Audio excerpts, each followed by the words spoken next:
like a river. Peace like a river. I've got peace like a river in my soul. Peace like a river. Peace like a river.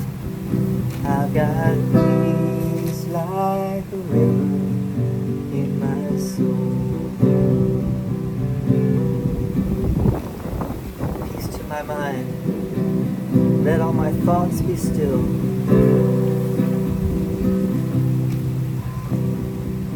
Father, I come to you today to seek the peace that you alone can give.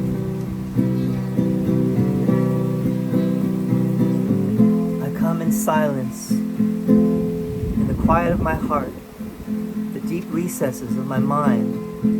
I wait and listen for your voice. My Father, speak to me today. I come to hear your voice in silence and in certainty and love. Sure, you will hear my call and answer me.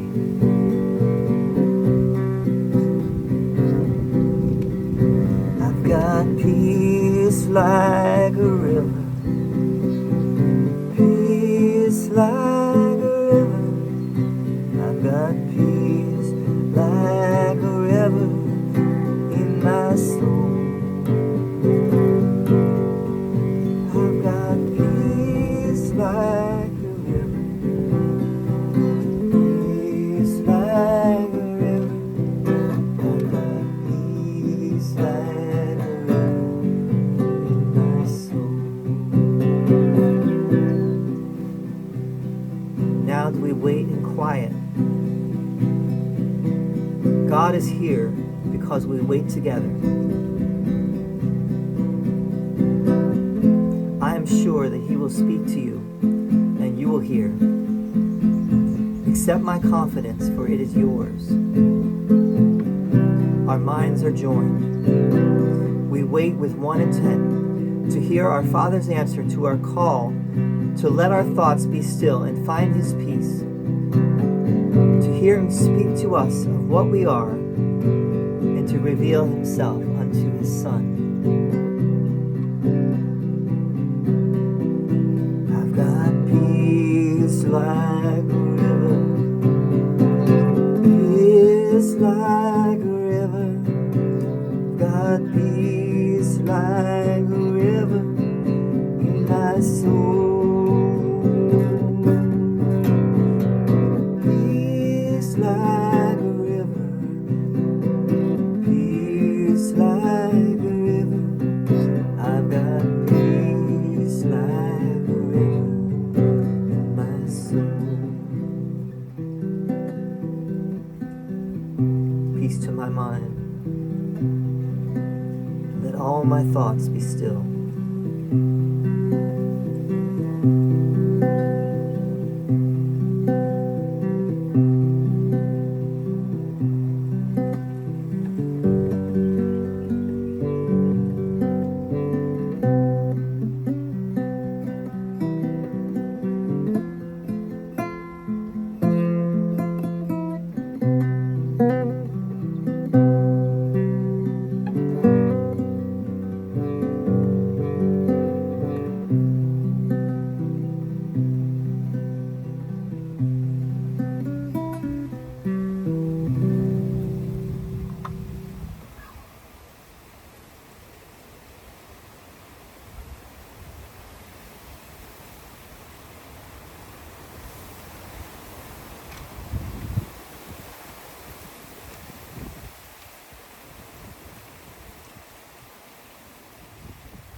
You could meditate longer. You're welcome, of course, in your own time to do this on your own, right? I think part of what we're doing with these videos is just talking and maybe just bringing out some of the some of the ideas here. Peace to my mind. Let all my thoughts be still. Lesson 221. We're in part 2 of the course now. We're in the second half of the course.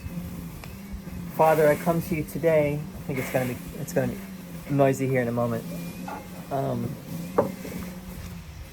Weed whacker in the house.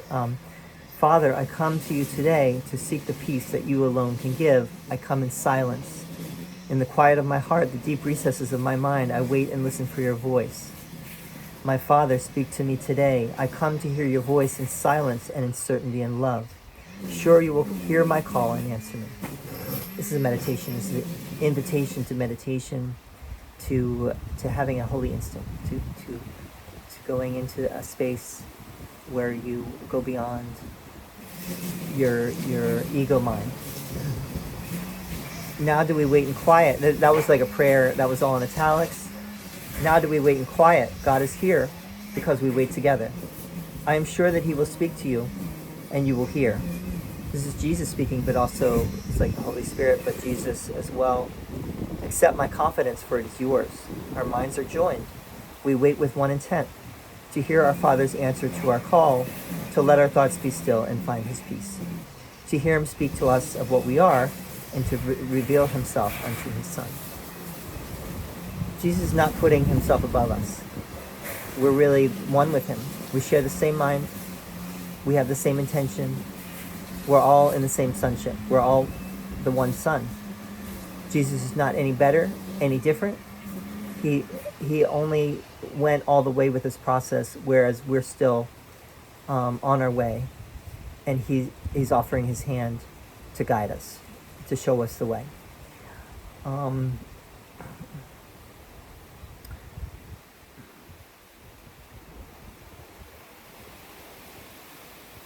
want to mention something. Maybe this is not. The weed whacker is maybe telling me not to talk about this, but I'm going to talk about it anyway, I guess. Because I thought this was kind of amazing. Now, the course is not Christianity per se, right? And Jesus in the Gospels, Jesus in the New Testament. The New Testament is a little bit of a mixed bag in terms of the message is not completely consistent. It's very consistent, but it's not completely. It seems as if some people will go to hell, some people will be doomed, damned. Definitely the book of Revelation seems to suggest violence in the name of God, but you also see that in the Gospels. You see some, things that are kind of make you wonder, right? And not completely consistent. But for the most part, Jesus in the Gospels, in the New Testament, is loving and forgiving, and he's the ideal of that. And he is saying that God is loving and forgiving, and that's really what God really is. Unfortunately, all religion can be twisted. We just read the part of what is forgiveness, where the truth can be distorted and twisted. For those who do not want to see the truth, that would do not want, it to be true. So one thing I want to just bring up, I think it's worth mentioning. I think it's worth talking about, at least. And again, I'm bringing this up without judgment. I think this is kind of a fascinating thing that happened, which is at Trump's inauguration day, there was a bishop. You might have seen clips of this, where the bishop spoke directly to Trump and said, our God is merciful, our God shows mercy on all people, and this bishop was a woman, which is also interesting, and she was saying that she hopes that Trump will hey Kumba, hey Kumba, come here. she hopes that Trump will show mercy, be merciful, and be and see everyone as God's child and God's children. It was a beautiful message. I don't think it was well taken by Trump and his people. If you watch the video, it clearly wasn't. And Trump was interviewed afterwards, and he said he didn't like the service, and some Republicans wanted to deport the bishop afterwards, which sounds crazy. But that's what we're talking about here. Is that now we could also ask, what was the bishop's agenda? Was the bishop coming from a place of anger and judgment of Trump, or was she really in a place of non-judgment and place purely of speaking the truth? Maybe that doesn't matter. I mean, that's her journey, whatever her journey is, right? We'd have to find out more about this bishop and why she did what she did. But in a sense, it doesn't matter. What we want to really get at is the ideal of treating everyone as equals. Everyone is equal under the law. Everyone is equal as equal human beings. Everyone is equal and is equally a child of God, and equally, equal to each other. And it was interesting that was, so much a part of Martin Luther King Jr.'s speech that he gave, the "I Have a Dream" speech, and that was kind of didn't get the press that it might have on Trump's inauguration day, but that's really what Martin Luther King Jr. was getting at, was the ideal of everyone as God's children, everyone as being equal, everyone as truly having a fair chance in life, and that our government supports that idea, without religion coming into it, but just supports the idea of treating everyone equally and fairly. And I think that's really what the bishop was getting at, and it was not well taken. And I could understand, because maybe that they saw that as the bishop was really judging Trump and trying to do a number on him and his team, which he might have been, right? That's why I was saying, maybe the bishop was trying to, like a lot of people are feeling that this whole thing is kind of crazy, that Trump is in power again. But really, when it comes to the course, let's bring it back to the course.